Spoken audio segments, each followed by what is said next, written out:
It's officially break time for the San Francisco 49ers.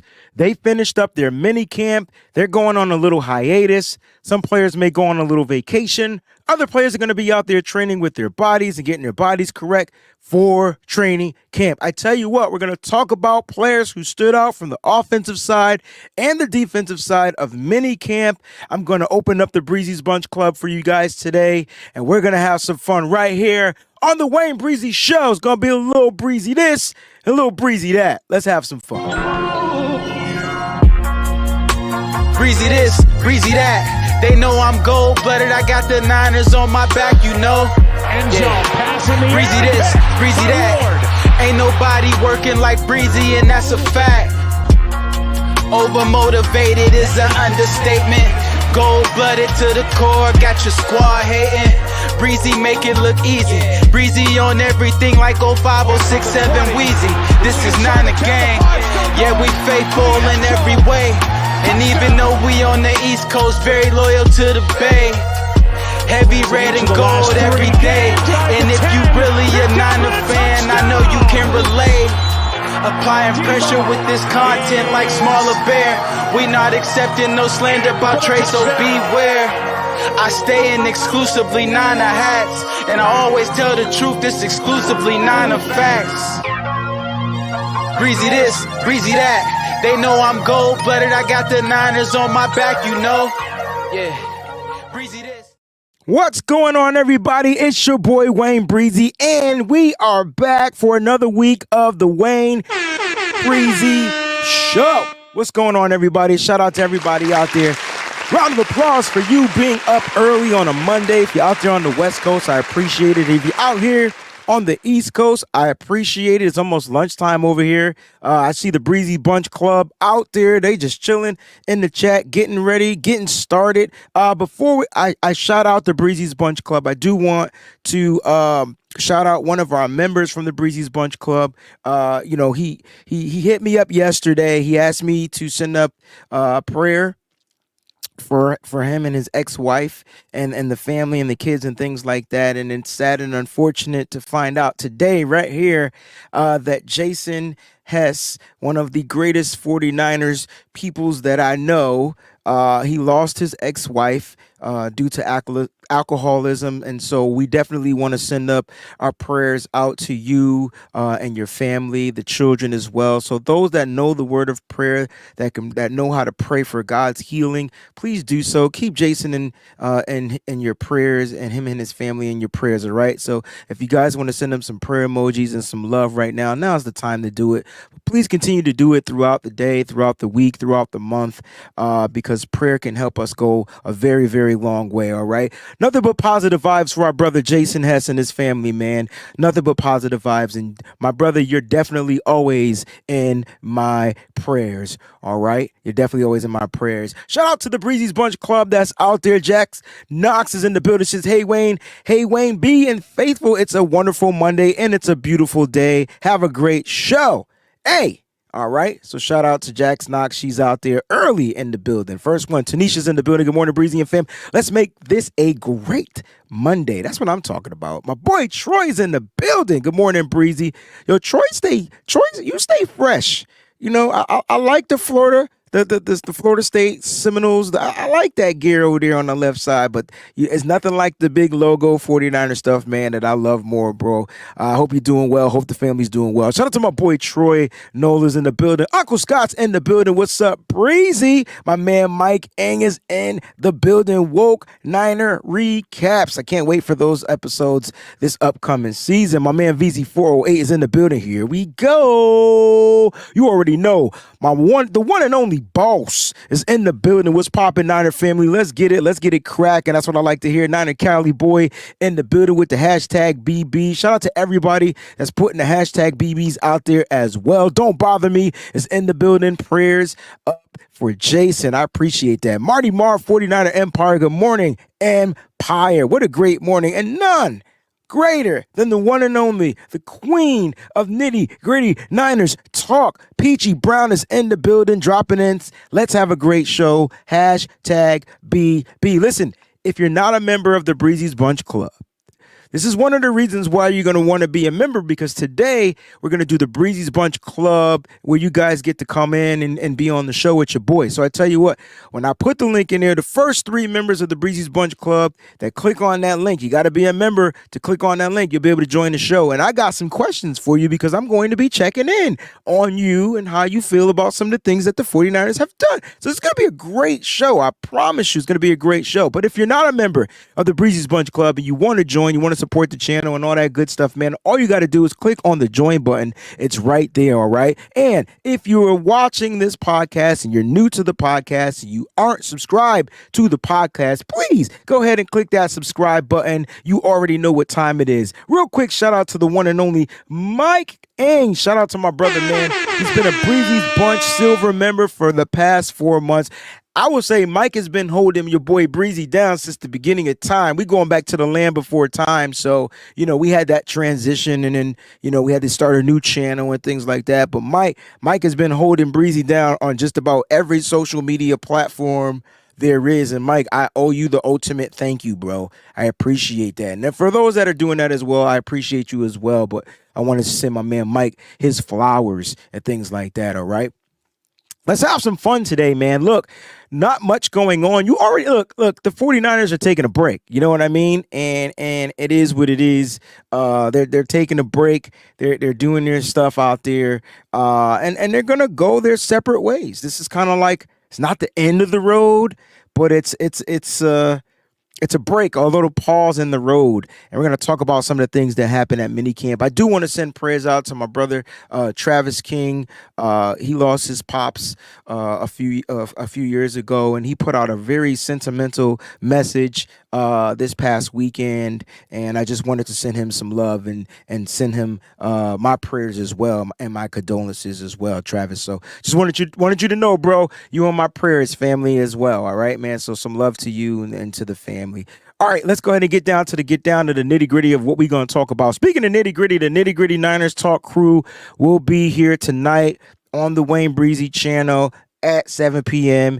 Eastern Standard Time. We're going to have some fun on that show. I hope everybody's going to be there. It should be really good tonight. Let's talk about Madden 24. If you guys are into football, Madden 24 will be coming out in a couple of months. Now, this is one of the things that I do yearly. I get the new game, things like that, test it out. Hopefully, I'll get the beta copy so I could play it.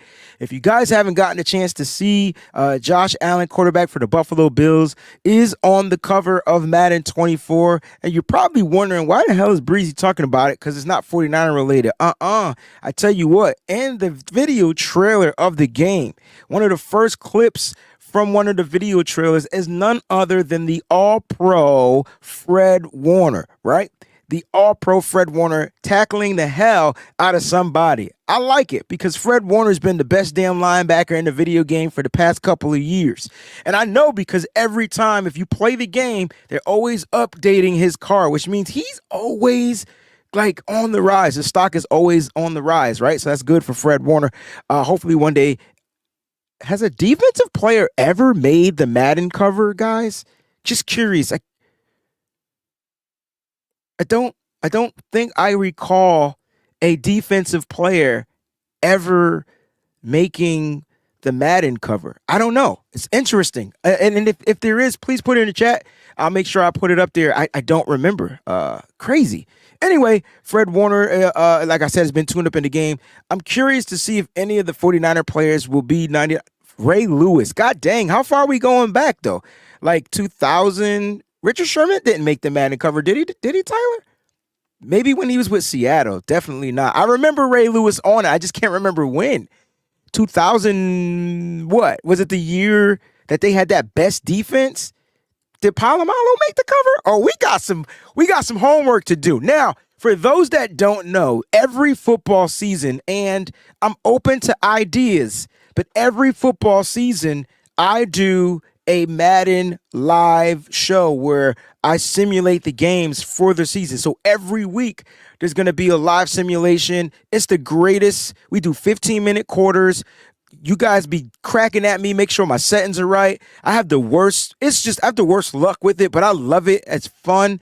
Some of it is true. Some of it doesn't happen. But we'll see this year how they tune up some of the players. I'm curious to know who's going to be the starting quarterback for the 49ers in Madden. It's probably going to be Brock Purdy, but when you play the online version, you update it depending on what's going on. It may end up being Trey Lance. So it's going to be really, really fun. But I do it I did it last year where I streamed all the games. The year before I would stream some of the games. But I'm excited because that was some really cool fun. You want to talk about overreactions? Man, they said Sherman did in 2011. Are y'all sure? I got all the Maddens. I don't remember Sherman being on the cover. I get Madden every year, but it must have been when he was with Seattle. Had to be. I remember Ray Lewis. That one I remember because I remember he had the greatest intro of Madden, period.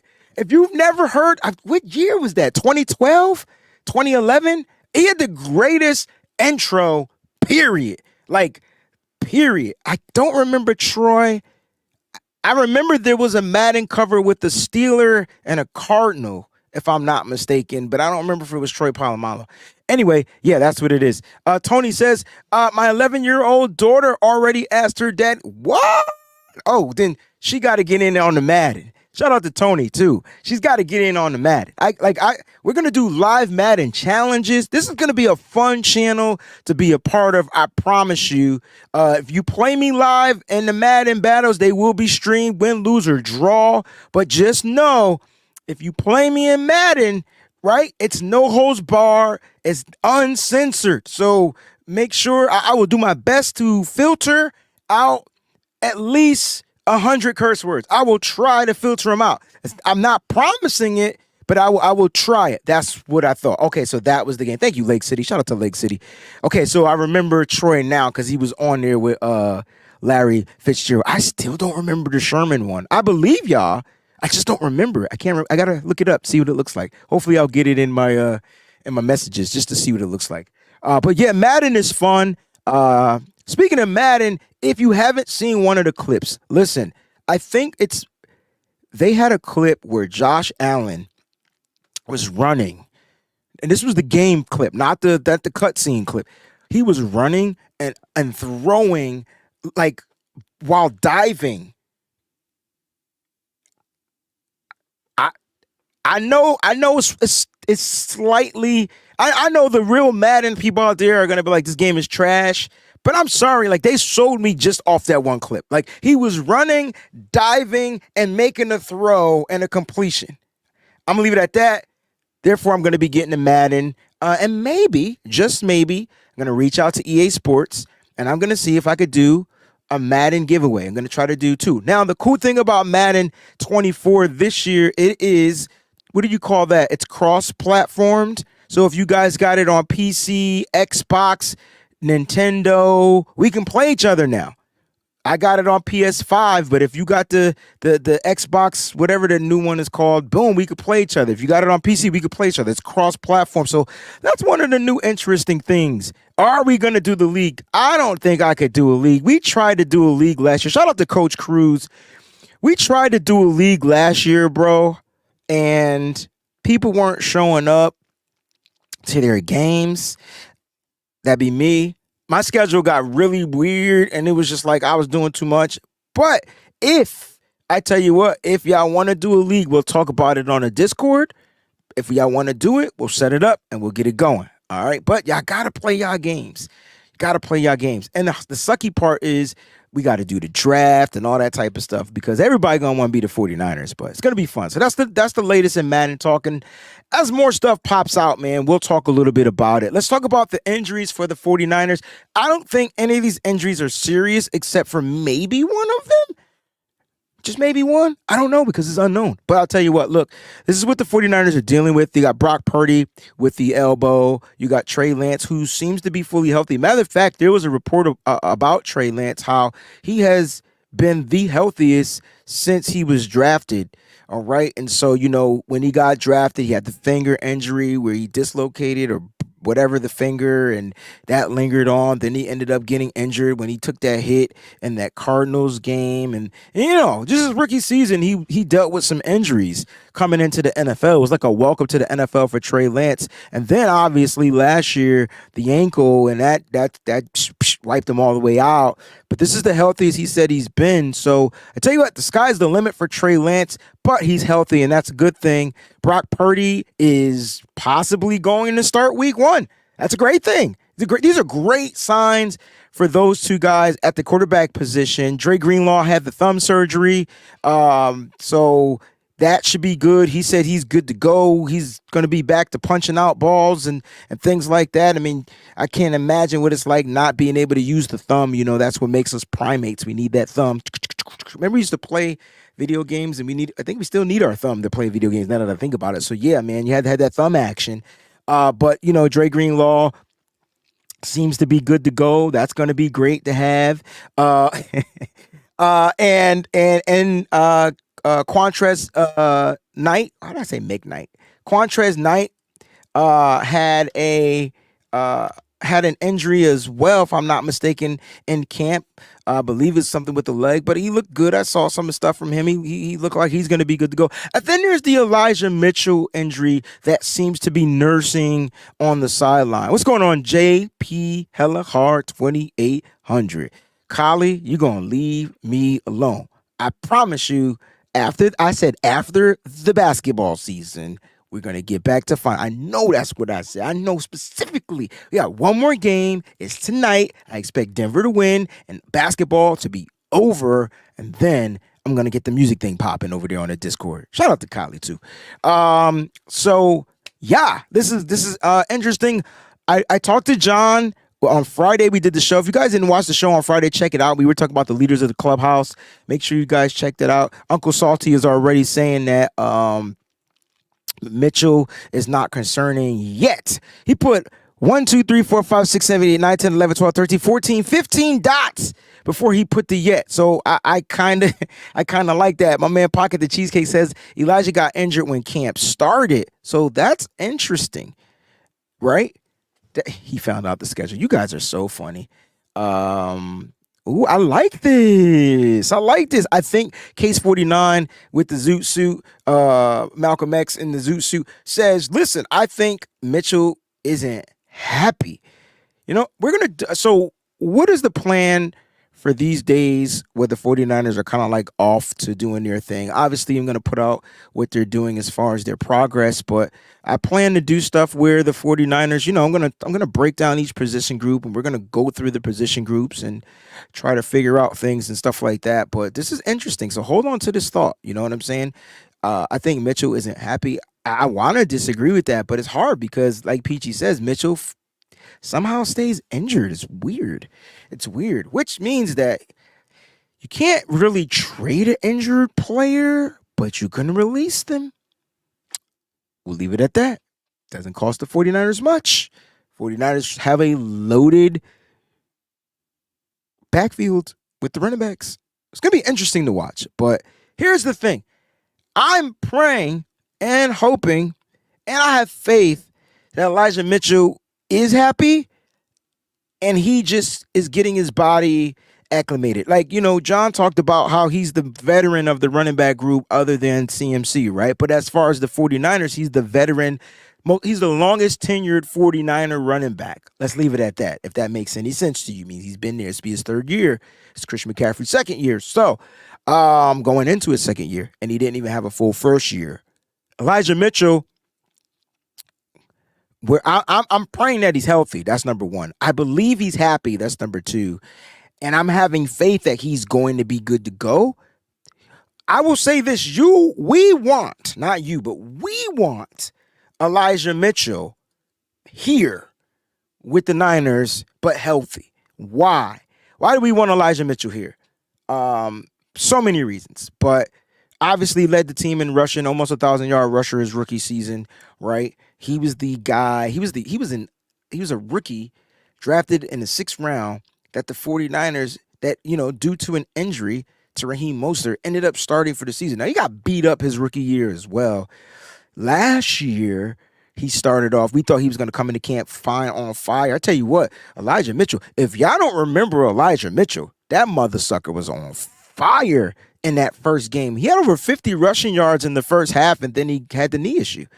Gregus Khan says Mitchell has chronic knee issues. First time I'm hearing about him having chronic knee issues, but he did take 2 hits to the knees last year. So it's interesting, right? Interesting. So we'll see, but I know people aren't concerned about the Mitchell injury, but the fact that it's unknown makes me a tad bit concerned. Case 49 says Kyle gave him 27 carries while injured. Yo, Kyle, listen, let me ask you this question. Would you rather Elijah Mitchell, or at the time it was Jeff Wilson Jr. who was returning from an injury? So it was one of them weird things. And again, Elijah Mitchell, ladies and gentlemen, if you go back to that Bears game, and that monsoon, man, damn, like not having Elijah Mitchell really hurt what the 49ers were trying to do. Really hurt them. It did. It really hurt them because they had to go and resort to a different type of running back, different type of style. And as much as I love Jeff Wilson Jr. when he was with the 49ers, he didn't hit the holes as explosive. He didn't have that explosive speed as Elijah Mitchell. The moment he got hurt, bam. So the 49ers did what they needed to do. They traded and got Christian McCaffrey, and then they went on that surge, right? And so you felt like, hey, we get Elijah Mitchell back. We should be good. And you watched it. You saw how the Niners were going to utilize Christian McCaffrey and Elijah Mitchell and then all the other running backs.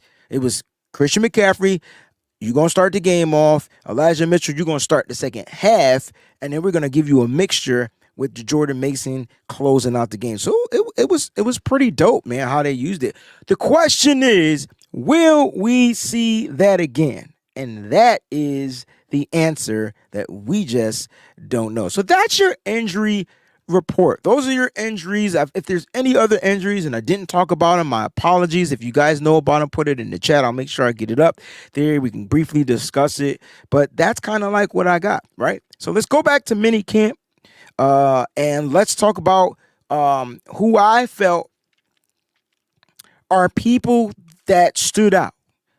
They're the risers. Now, when you go back and you watch the episode, the leaders of the clubhouse, it's clear that Brandon Ayuk was your offensive guy throughout the camp. He came in with a different energy, a different mindset. Brandon Ayuk is, to me, considered the top dog. Brandon Ayuk will have a C on his chest, standing for a captain. Brandon Ayuk, I promise you, Brandon Ayuk will have a C on his chest as a captain this upcoming season. That's a promise. I can feel it. I know it. It's there. The players love him. The coaches love him. And he's just been a dog. Like, ever since him and Fred Warner got into whatever they got into, he's turned into a dog. And like I said, he's probably the top dog. Fred Warner will be the dog tier slightly maybe under Brandon Ayuk. I think Brandon, if I had to rate my dogness and the players, is Ayuk, Fred Warner, and then I think there's a whole different tier, but that's that upper echelon tier of dogness, if that makes any type of sense. All right. And then I think John talked about Marcelino McCrary-Ball on the defensive side. I think he felt like for the linebackers, he felt like he really stood out, which he has. He's been standing out. So here's a list of the players that I feel like, they might not be the leaders of the clubhouse, but these are players that I really felt they stood out during the minicamp session, the minicamp portion. So offensively, going with Jordan Mason, and people are probably like, why? Listen, Jordan Mason looks like he's going to be spelling Christian McCaffrey.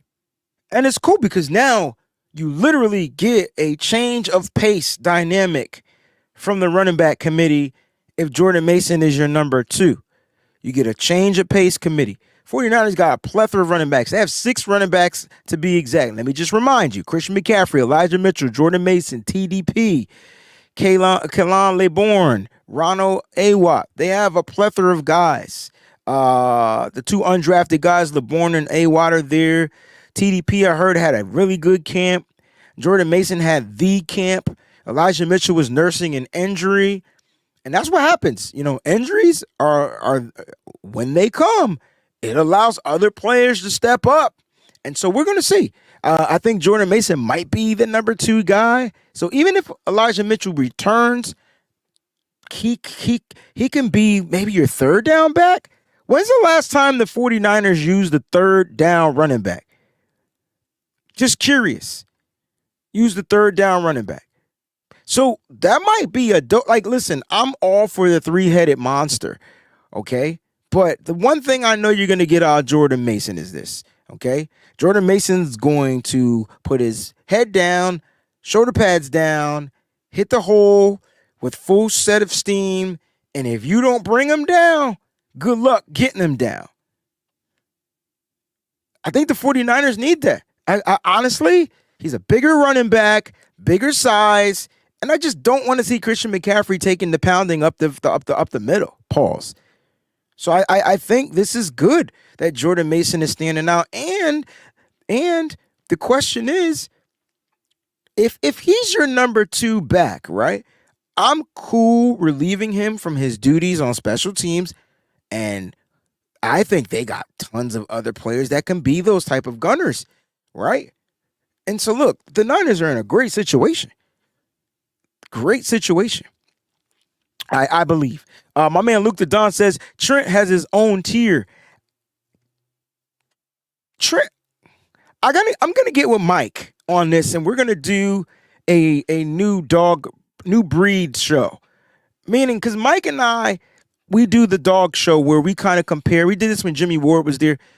Trent is his own type of dog. He one of them dogs that don't bother you, but if you bother him, good luck. So yeah, like he in his own tier. I kind of get what you're saying about that. I do. I just wanted to touch on that. I saw you put that up there. But no, it's going to be really interesting. All right, so offensively, I'm going Jordan Mason. He's not just a red zone finisher, Alberto. That's the crazy part, right? I think the 49ers get extra creative down there in the red zone. I think they throw more. I think they give you more deception down there.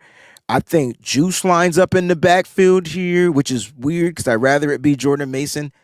I think Jordan Mason, the only thing he might not be is that home run hitter because I don't think he has that type of speed. But I tell you what, there's a possibility. He is the red zone threat. He is the red zone guy. The only thing is I just don't want him to be that because he's so much more. Jordan Mason could get you like 6-7 yards on a run. Like that's Jordan. That's what I want. That's what I want. I want to see that. And it's going to be interesting. First season, full camp, not as an undrafted guy. Let that set in for a minute. First season, full camp, not as an undrafted guy. Let's go to the defensive side. Isaiah Oliver gets my joint here. And here's the check from my boy Isaiah Oliver. Listen, new guy, brought into the team, big body. What is he, like 6'2", if I'm not mistaken? Bigger type of corner for the nickelback position. It's unfortunate because I'm thinking this is going to be a Samuel Womack the third year, which it still can be. But when I'm looking at Isaiah Oliver, like this dude can do two things. One, he can cover, and two, he can tackle. And I mean, when you ask your nickelbacks to come out there to cover, that's what you want. I think his size and his length allows him for makeup speed. I'm not saying he's the fastest dude out there, but as a nickelback, I don't think you have to be the fastest dude. I think you have to be one of the quickest dudes mentally, and you have to be able to move your feet on that swivel, right? Because you're running on a slant, literally. You're usually lined up on the slot guy, and so you're running on that slant. This does not mean that I don't think Samuel Womack doesn't give the veteran a run for his money. Shout out to my brother Lee Garland in the building. What's going on, family? It's Womack's second year. Agreed. But I think Womack gives you outside as well as the inside. So does Isaiah Oliver. So it's going to be interesting to see how that battle for the nickelback position heads into the season. We're going to be doing the training camp battles, you know, player versus player. And I think the way it's set up, it's kind of like evened out, like who I would pair this person to go up against this person in the same position. It's going to be so much fun as we get to training camp once that hits off. So I'm going to be doing a preview to that stuff, especially on the Instagram. So make sure you guys are following on the Instagram. Peace, Dion. What's going on? Good morning. Good morning to my man, West Coast Kings. What's going on, family? Peace to you, brethren. But this is going to be interesting, like I said, man, to see. But Isaiah Oliver has had probably the most solid camp as a defensive player. Haven't heard much from Talanoa Hufanga, which is not a problem, right? Wasn't expecting to hear his name much. He was out there, though. But heard a lot about Isaiah Oliver. And I think with Isaiah Oliver being there, don't get it twisted. I love our rookie, Darrell Luter Jr. I'm not sure where the 49ers are going to look to put him in there, but that might be that replacement, especially on special teams. When I said if Jordan Mason is your number 2 back, you got a ton of options to be a guy that could get down the field and just lay the pipe. It's going to be so fun to see how it all maps out. But Isaiah Oliver, sticky hands, sticky to the player. He's just sticky, icky. And I like it, right? Like I said, bigger guy, not your typical 5'9" to 5'11" type of nickelback. He's in the 6 feet category. Doesn't have the interception ratio, but I'm not saying the hands won't be there. Just pay attention. But I tell you what, his only interception last season happened against the San Francisco 49ers. And Jimmy Garoppolo threw a pick. That was his only interception from last year. So, look, will that number go up? I deem so. He's a good fit for Steve Wilks and his defense, and so it's going to be interesting. All right, so special teams. I got to go with the rookie kicker, Jake Moody. Dude's kicking 60-yard plus field goals. I mean, is there really a competition there? I mean, you got a rookie kicking 60 plus, and you got a veteran that can't even get to 60. And so, I mean, I don't know. There's a competition, obviously, because there are 2 kickers still here on the 90-man roster, but I don't see how Jake Moody's not getting the love that he deserves. I know a lot of people who 3rd-round draft pick for the 49ers. Bryant says Jake Moody's going to be the rookie of the year. It's a possibility, man. You want to do some homework? When's the last time a kicker has been rookie of the year? That's some homework for that behind. You ain't got to put it out here now, but that's something to look into. Shout out to Bryant. Interesting. Real interesting. But yeah, man, it's interesting to see like Jake Moody, no pressure yet. The pressure isn't there. I'm not worried about pressure. I like that, Greg. I'm gonna get back to that. So let me start that. I'm not worried about pressure for Jake Moody. I know he hasn't kicked in an NFL game, and I know he's a rookie, and I get all that. But he's played in stadiums that hold more than the fans at Levi Stadium. So in college stadiums, I mean, he played in the big house. I don't know if there's any more pressure than that. Like that's pressure.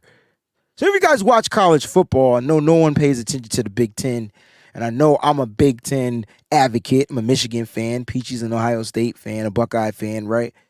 But when you look at kickers, man, you look at those guys that can kick under those weather conditions, because being out there, the weather conditions suck, and you can kick under that type of a pressure. And he did it in the biggest game. He did it in the bowl game. It's just unfortunate that the Michigan Wolverines got outplayed by TCU. So I'll leave it at that. And so, yeah, that's my rookie. Special teams. I got 2 rookies that I feel like are standing out, and I'm going to go with 2 more Big Ten guys. Hey, the Niners drafted Big Ten players this year. Say what you want. That's what they went after. They went after my guy Jair Brown from Penn State. Listen, this dude has more interceptions than the 49ers had. Like I don't know. He just got a lot of interceptions. And you heard Brandon Ayuk state that he should even have more INTs, which means he's getting his hands on the balls, and so that's good. Why? Because the Niners got a playmaker at the defensive position. Will he crack the starting lineup? That's another story. But I will say this, Jair Brown, from the defensive standpoint, as one of the 9 rookies that we drafted, this kid is making a name for himself He has that innate ability to just play football. And then he's great guy in the locker room, great tackler, great in coverage. I mean, like, damn, you getting all of this from Jair Brown. Yeah, the Niners moved up to get him, and there was a reason why. I kept trying to tell y'all this kid stands out. There were 5 safeties that I wanted. But this is a kid that's going to be a ball hawk guy opposed to, your average typical thumper type of a safety that's going to knock your block off. The game of football is changing, and you heard Steve Wilks says he wants to create more takeaways. So we'll leave it at that. All right, we'll leave it at that. I got some stuff I can't wait to talk about. All right, so, and then on the offensive side, Ronnie Bell, he's had his ups and his downs throughout camp, but man, they got this kid everywhere. Special teams, wide receiver, returning. Like, I just don't know how he's not going to make this roster because of his ability to be an X-Man. Like, he's just has so many different abilities. I'm not going to say he's not a great route runner because we don't know yet. He isn't running in the NFL.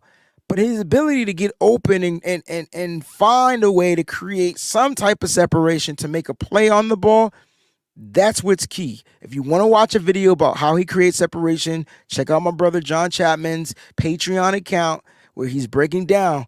He's not the greatest in separation, but when the ball's in the air, he's the great-ass playmaker.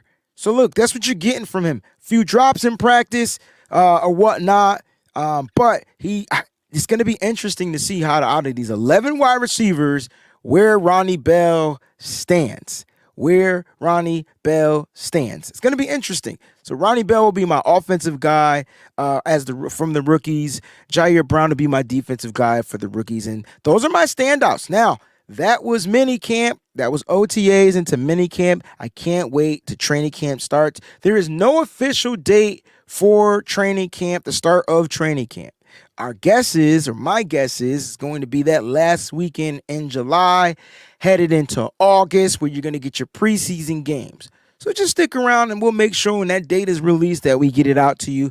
Make sure you guys are liking this podcast and don't forget to hit the subscribe button and make sure that your alerts are set to all as well as on, because you could turn them on and then they could kind of be personalized. You'll miss out on some stuff. So make sure it's just all. So that way, if I put out a short, if I put out this, we're doing more than just live shows, right? There's shorts, there's community chats.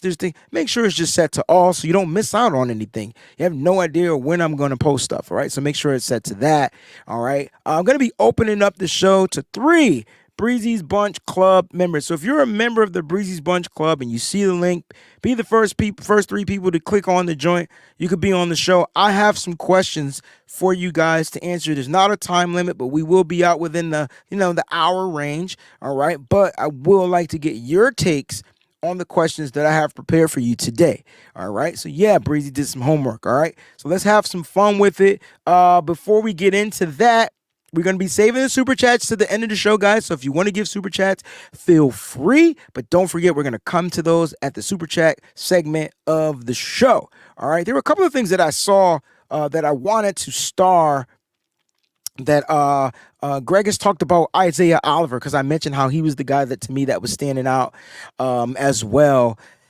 Yeah. So coming off of injury So Greg Khan, this is a great comment. And here's why. Last year, he was coming off of the injury. So he was kind of mid, right? Maybe his best game was against the Niners. Because when you play a team, if you watch his presser, one of his pressers was super interesting to me. And here's why. When he talked about playing the 49ers, he said that they went all out.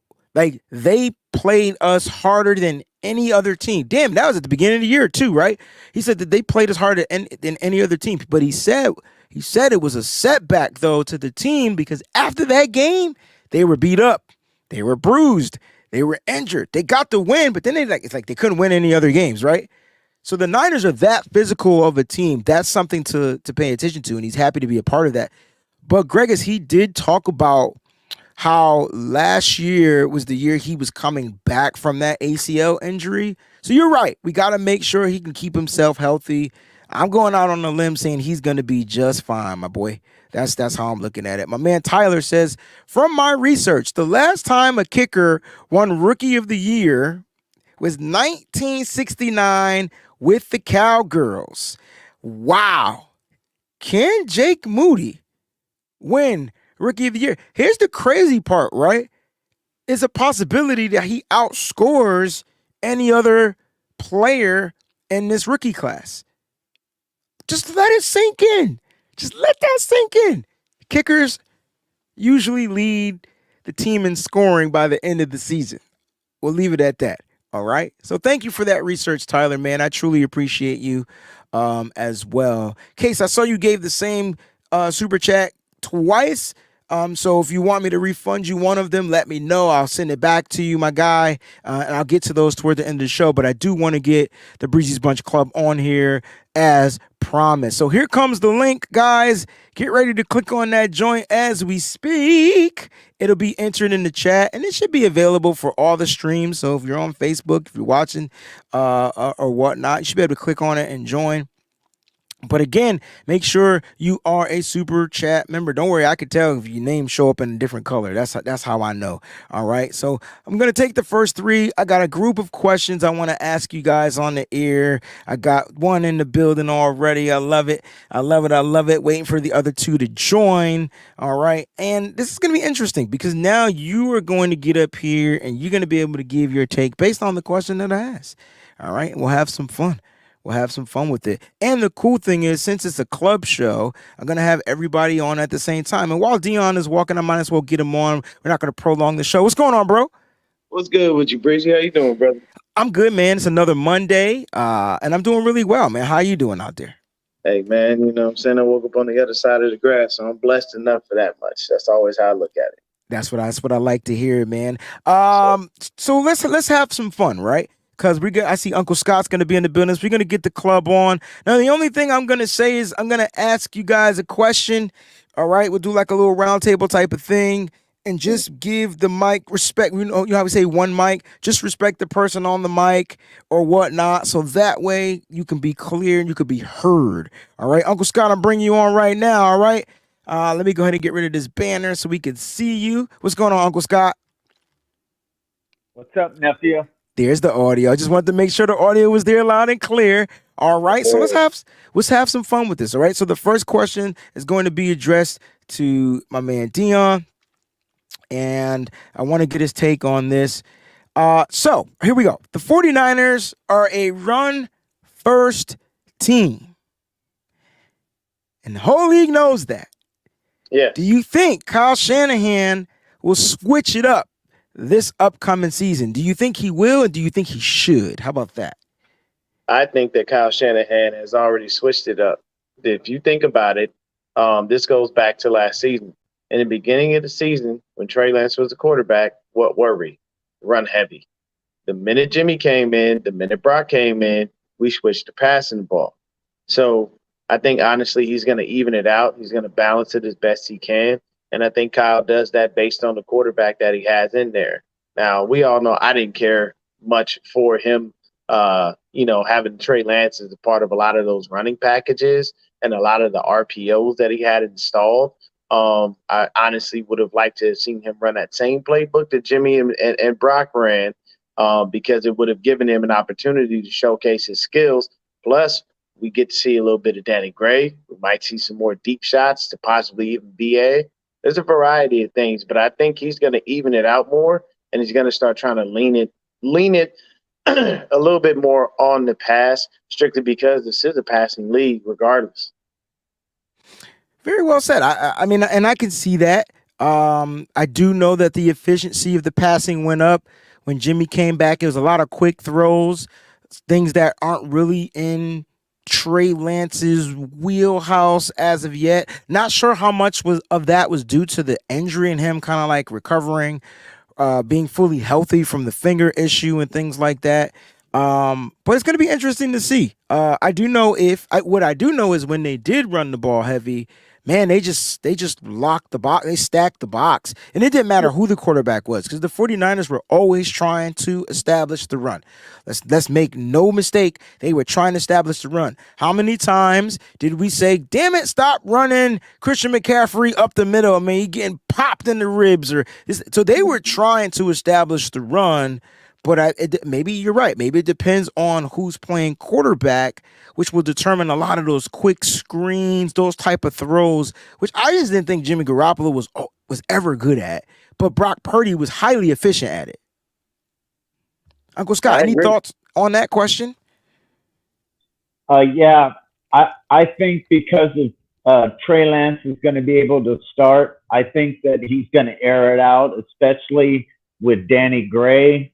I think Danny Gray is going to play a big part this year.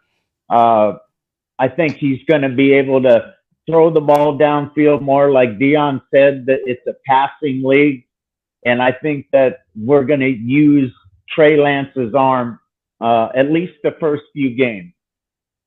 Very well said. Lee says, we didn't make that switch to pass more until BCB came in the game. The Bears game was always going to be run heavy because of the weather. When Jimmy G took over, the play calling seemed the same as last year. So very good take on it. Shout out to my man Fernando who's out there. All right, Uncle Scott, this question you get to lead off, and then we'll get maybe some pushback from Dion. All right, this is a defensive question. With the new addition of defensive coordinator Steve Wilks, he talked about on his presser introducing new tools. So what new tools will Steve Wilks add to the 2023 defense? More press man. I think that there's going to be a lot more press man because he's a DB coach, and I think that you're going to really see the defensive back shine under Steve Wilks. So which defensive back has the better season, Mooney Ward or Deommodore Lenoir? I think Demo's going to have a good year. I think Demo's going to have a better year. I know Mooney Ward is the star, but Demo is a star. He's up and coming. So I think Demo's going to have a really good year. I like that. Dion, any other tools? He said more. Uncle Scott said use more press man. Like it. You're going to see these guys get up there, try to jam these receivers off their routes. That's where Mooney Ward's strength is. It always has been. You saw him struggle in zone concepts last year. I still believe there's going to be some zone concepts there, but what other tools do you feel like Steve Wilks is going to bring to the 49ers defense? You're on mute, I think. First off, Uncle Scott, I appreciate you, but stay out of here, man. It's chaos in there. You don't want to be in there. Okay? He didn't even say it out of my head. Because he was thinking the same things I was thinking. The other thing, what I'll say to piggyback off of what he said, because he made perfect points, blitzing. You're going to see more exotic blitzes. You know, Steve Wilks likes to run that 3-safety look. So you could see Gibb, Jair, and Talanoa on the field at the same time. And you know how Talanoa is. He's sneaky with this blitz. You know what I'm saying? So it's the blitzing. I do believe it's the press man. But I'm going to give you one guy that I can't wait to see what this guy does. And I got to agree with you, Breezy. It's Mr. If you think you're lonely now. Yeah. I'm telling you, Womack, man. Womack is going. Womack is a player. He needs Steve Wilks. And the reason is he has everything else. There's players that you coach when you're playing sports that just have it already. They just need somebody to fine tune it and tweak it and move it around and do whatever they do with it. And Steve Wilks is going to put his hands on Womack, and I'm going to tell you right now, he will guaranteed bless him. I feel like when Womack gets on that field, it's going to be a real rough time for people when they don't see him coming, because he already is a ball hawk. He already is aggressive. Steve Wilks just has to teach him how to hone it and use it properly. And the next thing you know, Womack going to be the man. I'm really looking for a big year from him, and I really look for him to stand out in preseason and earn his spot.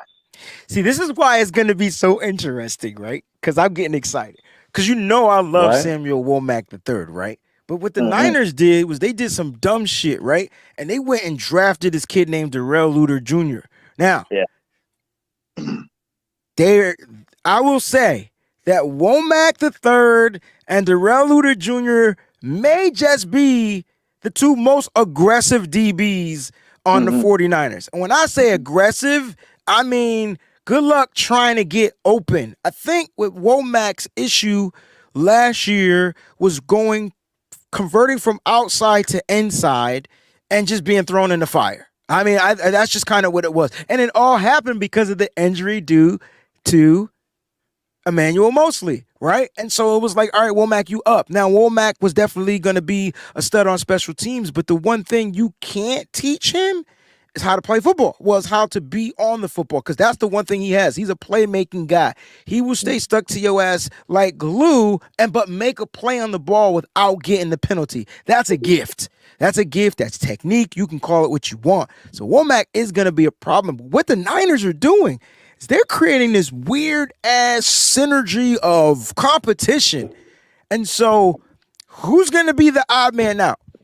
Because Steve, you Uncle Scott, you just said that you're going to see more press man. There's a cornerback that to me plays some of the best press man, and we just haven't seen it because they've been making him play off the ball zone.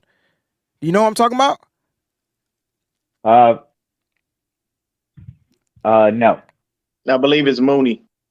I'm talking about Ambry Thomas. So, Oh, hey, look, Breezy, you gotta forgive us. We done forgot about him since he done wound up buried on the depth chart. and that's fine. But the reason why I brought him up is because Steve Wilkes brought him up. Now, he did put the disclaimer in there saying we got to wait to see what these guys are like when they get the pads on. And that's why it's going to be interesting. So if I'm going to go from a pad perspective, Samuel Womack is that dude. But Darrell Luter Jr. is a rookie that I want you guys to keep your eyes on, because it's hard to complete a pass on that gentleman. I'm telling you. And now that he's a 49er, he's stingy out there. So he'll take a penalty here or there.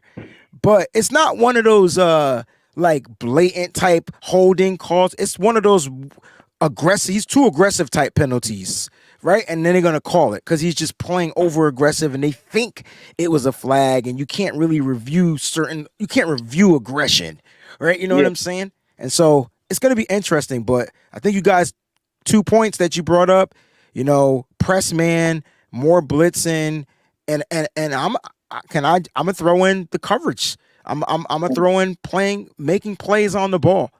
And I think that's going to go, it starts up front. So the up front is going to cause the pressure, and that's going to allow their linebackers, and it's going to allow that secondary to say, F that, give me the ball. And not only, how about this? I'll add this tool to a wrinkle to the equation. Not only will they make plays on the ball, they will find ways to get into the end zone. So that means scoring points on defense. That's a tool you can't teach. That's a new wrinkle. We've seen it a little bit last year under DeMeco Ryans, but now you just brought a secondary-minded defensive coordinator here who's going to teach guys how to play on the ball and get back into the end zone. This is going to be a fun defense to watch. I will say that. Fun defense to watch. Guaranteed. It's going to be really fun. Really fun to watch, Uncle Scott. It's going to be crazy. Fun. And I'm already saying that I know that the 49ers secondary will lead the league in interceptions. I'm going to leave it at that. And y'all can fight me over it all you want. All right, here we go. Uncle Scott, this is for you, and then Dion, you'll close it out. Last season, special teams coordinator Brian Schneider's unit improved.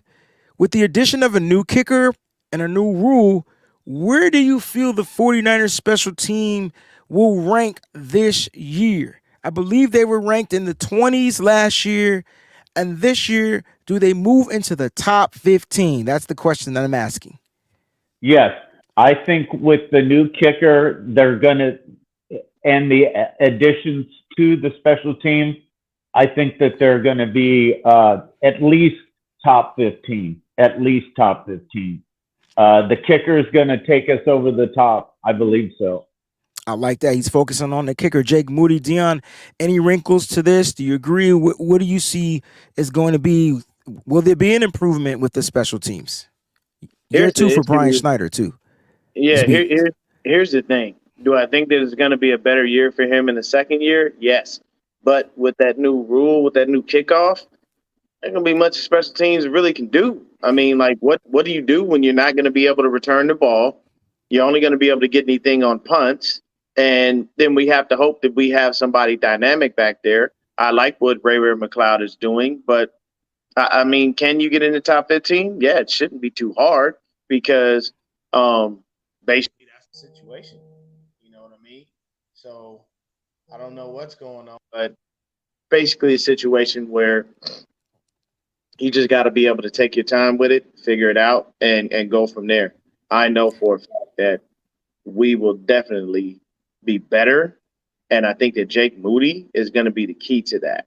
I'm like you, Breezy. I'm mind boggled on why Zane Gonzalez is here if Jake Moody is the guy. And I mean, like, I get competition, but I don't really know, man. I mean, me personally, I feel like you can't carry two kickers, and you're not going to most likely. So it kind of is what it is. Yeah, they won't. But the cool thing, okay, so here I'm gonna give you the good from having it here. The good is the competition. So here's the thing, right? God forbid something happens to your rookie kicker throughout the season. There will be a veteran kicker that will be available that's going to get released because you're not going to add a kicker to the practice squad. He'll just happily be out there sitting, waiting in free agency for another deal.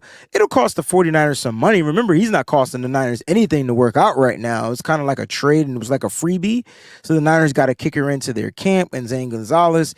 But again, little competition, you know what I mean? And God forbid, like I said, something happens, kickers do get injured, believe it or not. We know because our kicker found a way to get injured every year. On the worst tackle of his life. I am so sorry. Let me just say this. Kickers, if you don't know how to tackle, just don't. Don't try. But he saved the touchdown, though. Listen to me. He might have saved touchdown, but he didn't spare himself no embarrassment. But you probably go look like a pedestrian out there just walking through traffic who happened to get hit by a car. And that was what happened. If you want somebody on our special teams to tackle that is kicking the ball, it should be Mitch Wisnowski. You know why? Because he's even got penalized for rocking somebody's world. And I can respect that. That was early Mitch, too, guys. That was Mitch. He slimmed down a little bit. He's an Aussie. He slimmed down a little bit. Football without pads. They want to hit. His body type. Files. I love it. I love it, too. But his body type's slightly different now. It's not like it was. I tell you what, though, Jake Moody could tackle. I'm going to let you know that right now. Okay. And I'm talking about laying the pad down like a linebacker type tackle. So, well, you would know. He's your guy. He's from Michigan, I don't want him to because that was in college, and these are big ass guys, bigger, faster, stronger guys. Like you said, kicker. This is my thing. If I'm a kicker and I gotta make a tackle to save a touchdown, I'm just gonna clip the mother sucker. No, I'm just gonna trip him. I'm going low. I ain't going high. Yeah, I'm just going to stick the leg out. Oh, my bad. I did that 15 yards. No problem. This is another 15. Hey, it ain't 6 points. I'm just going to clip him. You know what I'm saying? Save my shoulders. Save the rest of my body. I'm already using my leg. Might as well use it again and trip the mother sucker. Call it a day. Hey, man, you lead the game healthy. You just get another 15 yards. I don't mind those 15 yards because now I don't got to worry about me going to find a kicker and free, because our kicker is injured. Like, that's the crazy part. So I'm just gonna trip the mother sucker. All right, I got one more question for Dion. I'll save that one for last. Actually, I got 2 more questions and then we'll be done. I promise. All right, so Dion, here you go. CMC played in 11 games. This is a tough question. Good luck. With the 49ers, including the playoffs, he rushed for 746 yards, and he caught or received 464 yards, which put him in the 1,000-yard club with a full off season. Because Christian McCaffrey looks like a super gremlin right now. Mm-hmm. Will he be a member of the 2K club? 1,000 rushing, 1,000 receiving. Ooh. You know, with a full season, yes. Yeah, I do believe so. And Yeah. the reason being is you got to remember him as that safety blanket is where he gets his yards because you're only going to throw it to Christian in so many different spots. You know, the number one thing that I will tell you is that at least somebody will be able to hit him on a wheel route as the person that couldn't hit him on a wheel route is long gone. You know, but we ain't gonna talk about that. But either way, I'm telling you right now, CMC, yeah, I do believe he should be a part of that 2K club with both. And I think he has about at least 15 touchdowns this season at a main. How many? How many I, touchdowns? 15. 15. 15?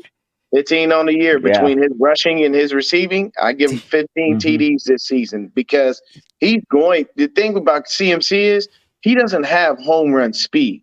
But I can tell Mhm. you right now, if he only has about 40 yards to go, you can forget it. He's gone. Anything more than that 40, somebody gonna catch him. That's all Yeah. I'm saying. Like I've seen that Yeah. just watching him throughout his career. He's never had home run speed, but I liken him to Mason does. yeah. Whoa. Well, yeah. Oh, yeah. I'll tell you right now, Wait, Mason. wait. Mason. Speak. Well, no. Hold on, Dion. Uncle Scott, you said Mason does speak your piece. You saying Mason has home run speed? Yes, and I think he's going to get 800 yards this year. Mason, I think Wait a he is. minute. So Whoa. wait. So Christian McCaffrey's gonna need 1,000 yards rushing, and we running the hell out of this ball, and Mason's gonna get 800. Yeah. And Okay, so, let me ask Uncle Scott this real quick. If Mason is getting 800, what happens to Elijah Mitchell? damn it, I'm the Bye. host of the show. But you know I'm what? sorry, Do I your couldn't thing, help Bye. bro. it. Do It it. jumped out of me. It debates and stacks. I'm sorry. Go ahead, Uncle Scott. Where does that leave Elijah Mitchell? Bye. Yeah, so you saying bye. So I'm gonna ask a tougher question. Are the 49ers going to release him? No. Trade Okay. him. Trade him. They'll get a late. You can get a late round pick for Eli. The issue with him is his Yeah. health, and that's his only real issue because And that's anytime he's it. in, that man is averaging over 5 yards a carry. I don't know how, because his knees is like Mr. Glass. They just break when you look at him. But I'm telling you right now, he's definitely at least you can get at least. I think the max you're going to get for him is a fifth. That's a max. But Okay. you can turn around and get what you gave up. I mean, or that was he fifth or sixth? I think it was sixth. He was a 6th-round pick, but he was almost 1,000-yard rusher his rookie year. He was looked to promise to be 1,000-yard rusher his sophomore year or second year, whatever you want to say. And then he had the knee injuries, and unfortunately, it didn't work out. But he's going into his 3rd year. If he comes in healthy, that's going to be interesting. I don't think that they should move on from him. I think you can kind of rock with Mason another year because he's cheaper than Elijah Mitchell. But if you can get healthy Elijah Mitchell in here, that's a bonus. But I like where you guys are going with this. Kenneth says, "Are you asking 1,000 rushing and receiving?" Yes. So, No. well, that's what I was asking. Will he be a member of the 1,000-yard rushing club and the 1,000-yard receiving club, not 1,500 receiving and 500 rushing, or 1,500 rushing or 500 receiving? So, I'm asking, will he be a member of that Roger Craig club? I'm going to give you one better. I'll do you one better, Breezy. We are going to have 3,000-yard receivers. One will be CMC. The other will be BA. The third one will be George Kittle. No, Debo Samuel. Uh-huh. Debo Samuel will break 1,000 yards, but it will be scrimmage. He will not have 1,000 in either all-purpose or. yards for He's Debo. going to have 1,000 all-purpose yards.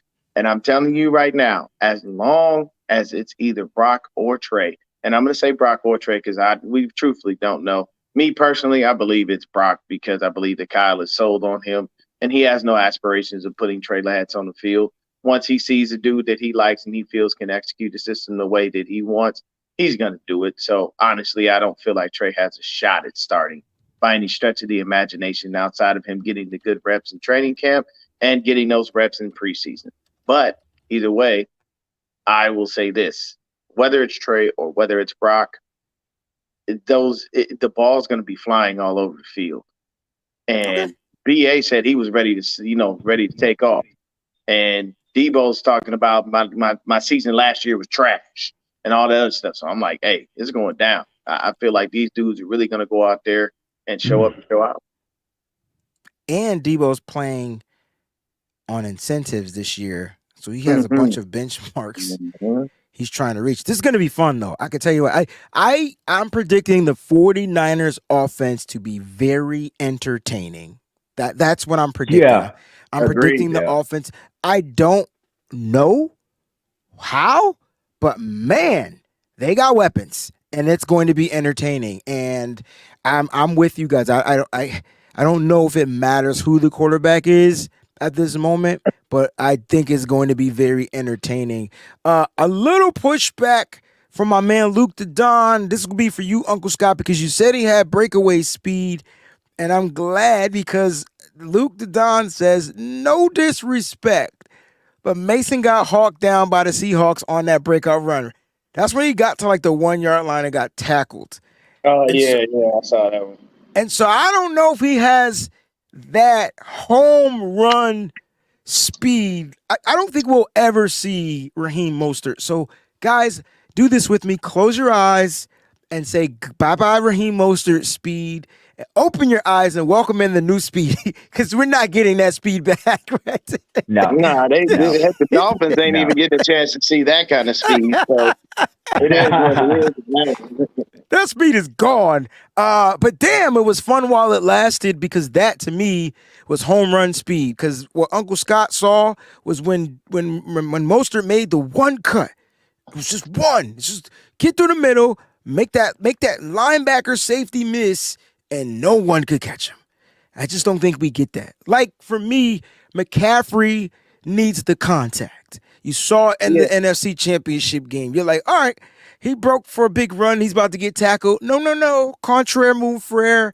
The more you hit him, the stronger he got. He ended up in the end zone.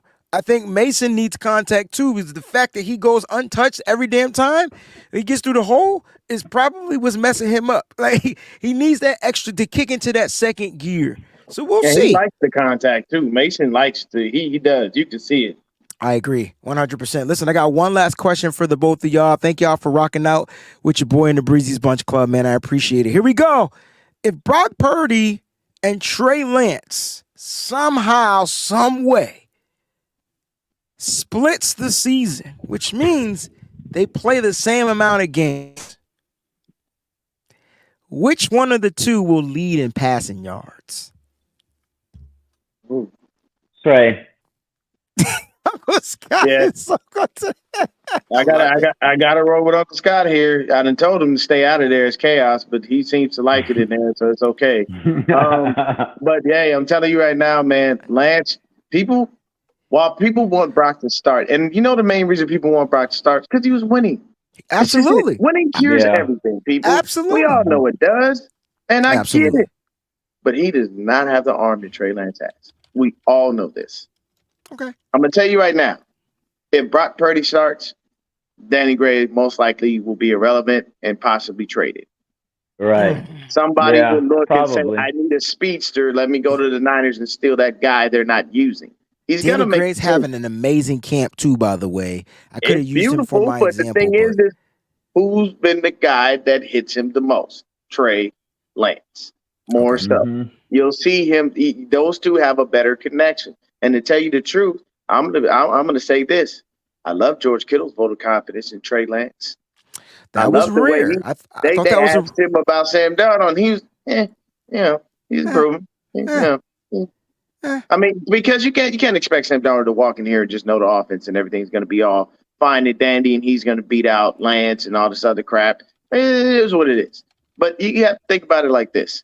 Lance has been here for several years. He has a very, very good working knowledge of the offense, how it works, what to do, when to do it, and how to do it.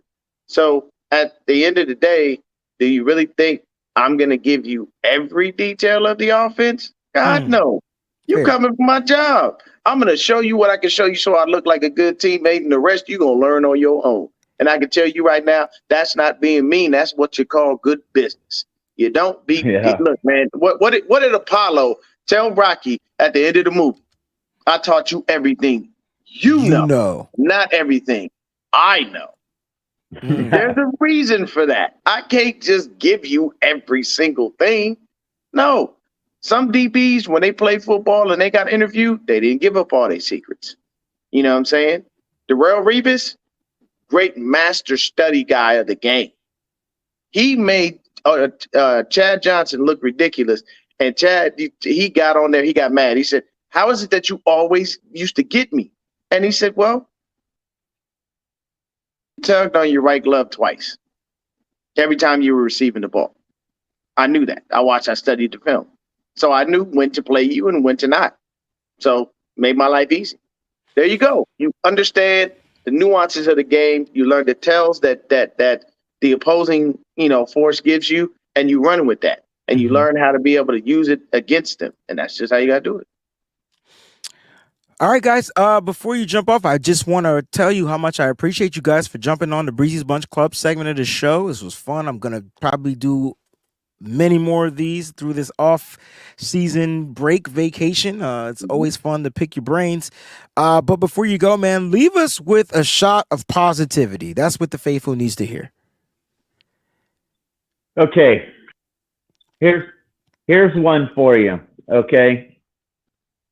Trey Lance is going to start, and Brock will be on.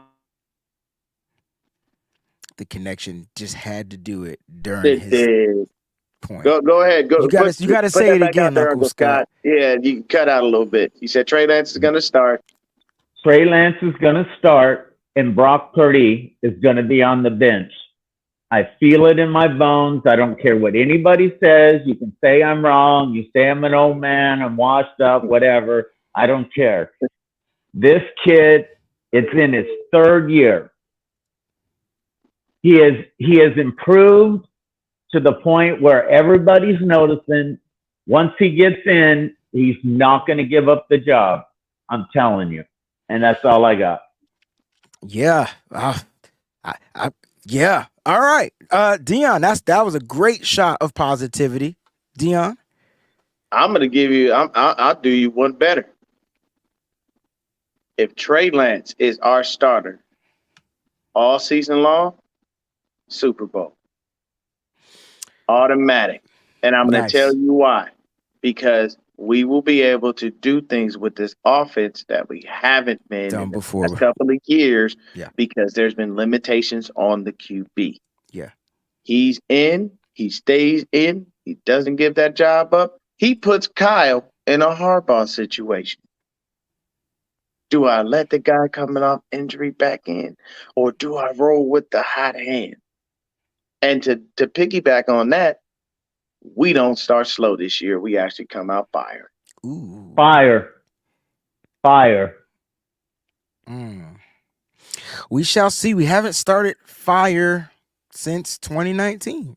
It's going to be interesting. Listen, bros, I appreciate y'all for jumping on. I'm going to get to the super chat segment of the show, but thank y'all for joining, man. All right, Breezy. Nothing but Peace, love, nephew. Peace. Much love. Thank you, family. See ya, Dion. All right, that was fun, man. The Breezy's Bunch Club is going to be here for this off season. We're going to get more of that. So, guys, if you are a member of the BBC, all right, you too can be on the show, all right, when we go live. So make sure you're a member of the BBC. I'll click on and have you come on the show. All right, it's going to be fun. All right, let's do this. Let's get to the super chat segment of the show. We'll get up out of here. Appreciate everybody for sticking around for so long. I truly thank you guys. You guys are amazing as always. It's super chat segment time. There's the foghorn for everybody out there that gave super chats. We have a few that we want to go around. Jack Knox started off the show 17-0, period. I'm going to keep saying it because I'm the one and only Jack. So I'm going to say 17-0, period, because I'm the one and only Jax. And so this must be for the What's funny, Jax, is I still have a Super Nintendo. I mean, I have a Nintendo 64. I have it in the box with all the pieces, which is crazy, right? 2 controllers, red and blue, everything. So I still no, you cannot play on Nintendo 64. We were talking about Madden earlier on the show. It's got to be the new gen cross platform. It can't be that one. I'm sorry, Jax. And then we were talking about Jordan Mason being the number 2 back, and she says, my Jordan Mason, period. All right. And then my man Case 49 jumped in and says, Breezy, my guy, do you think the Niners add a starting caliber free agent before training camp? And if so, what position? What a great question. I hope you're still here for me to answer this. I don't know the money yet, but if the 49ers have money, okay, Collie, if the 49ers have some bread, they have to get another edge rusher on this team. Now, listen, I'm not throwing shade at any of the players. Drake Jackson, another defensive player having a phenomenal camp. Drake Jackson should be starting opposite Nick Bosa. I want Drake Jackson starting opposite Nick Bosa. But there's still some edge rushers that I feel like the 49ers can go snatch up and bring to this team. Now, go get me one of those veterans, not the younger veterans. You can get one of the older veterans out there that are still available. Shouldn't cost you an arm and a leg. But I would like to have someone that the 49ers know that it can depend on, that can get them some pressure and some sacks and things like that. And so that's where I'm going, with that. So if I can get another position, it would be from the edge rushing position. I know we're kind of stacked at that position, but it's talents. We have 8 players there. It's Nick Bosa, and then it's Drake Jackson, and then it's Cleveland Farrell, Kerry Hyder Jr., Austin Bryant, Alex Barrett, Robert Bill Jr., which is the rookie they drafted, and they just signed another veteran in Darryl Johnson. And so they can sign one of those veterans like after, camp starts, things like that, save them some money, not a lot of guarantees. And I know a lot of people, I'm one of those guys that were high on Yannick Ngakoue. He's going to cost the team some bread. So I would go and get one of those edge rushers. Now, you can trade for Daniel Hunter from Minnesota Vikings. Shout out to my man Hurricane 74, who is, if we do the Madden League, he will be the admin for that league. So we're going to try it again this year. We're going to try Madden 24. But here's the thing, man. You could trade for him, but now you got to give up some pieces. You got to give up some picks. You might give up a player. Will Elijah Mitchell be in this trade? Because we just talked about a running back. Maybe the Niners kept him out of out of the mini camp to possibly maybe this is something that they saw brewing. Justin Houston would be the guy that I want, Tyler. If we can get a guy, that's the veteran that I'm talking about. Can still give you pass rushing, edge rushing. Will be a dope veteran in that room for all those younger guys. There's a bunch of young guys. All right, so keep your eyes on that one. It may be just a guy like Daniel Hunter, and then Jax closes out the super chat segment with period. Uncle Salty, I told these folks Trey was starting. Period. Yep. And so here's the thing. Like I'm gonna say this about the Trey Lance situation, and it's not much of a situation. And Jax, thank you for the contribution. I'm also a Trey Lance that is going to start at the beginning of the season. And here's the thing. Once he starts, it's over. And I'm going to leave it at that.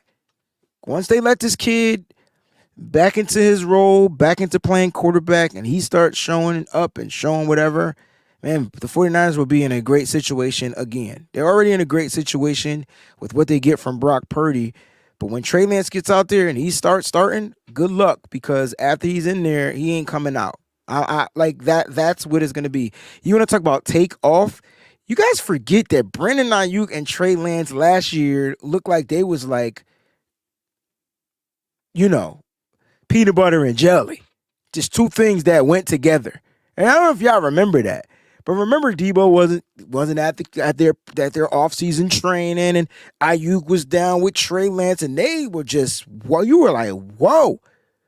I'm gonna leave it at that. And so Dion, Uncle Salty said some things about Trey. I mean, we haven't seen a different dynamic from this offense yet. We have not seen a different dynamic. We've seen different elements, but we haven't seen a different dynamic.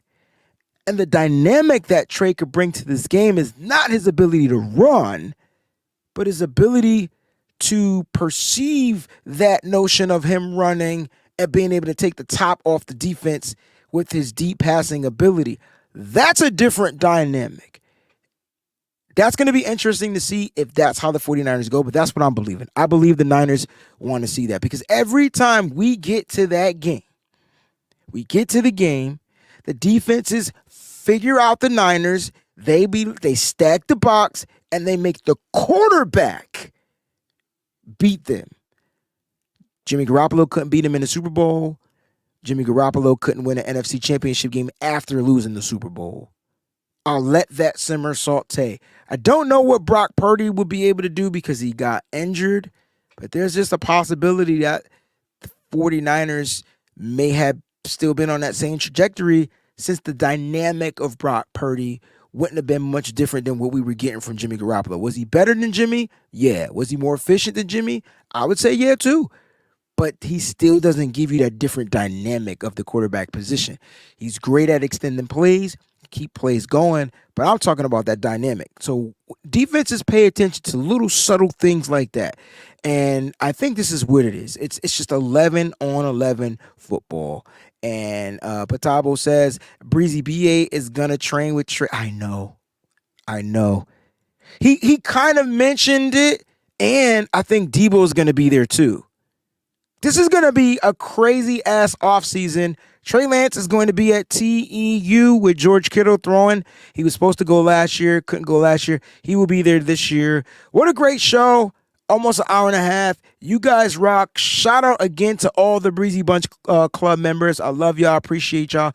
Shout out to all the subscribers that are watching the show live and those that may be watching the show later. Don't forget to leave a comment in the comment section. I'll make sure I'll go ahead and respond to those. Hope you guys have a great Monday. There won't be a show Wednesday because I will be off watching my son perform and moving up to the first grade. So Rome will be going to the first grade, and I'll be there with him singing Yellow Submarine. That's the song that they're performing, and I'm going to be the main one in the crowd singing just as loud as the group. All right? Have fun.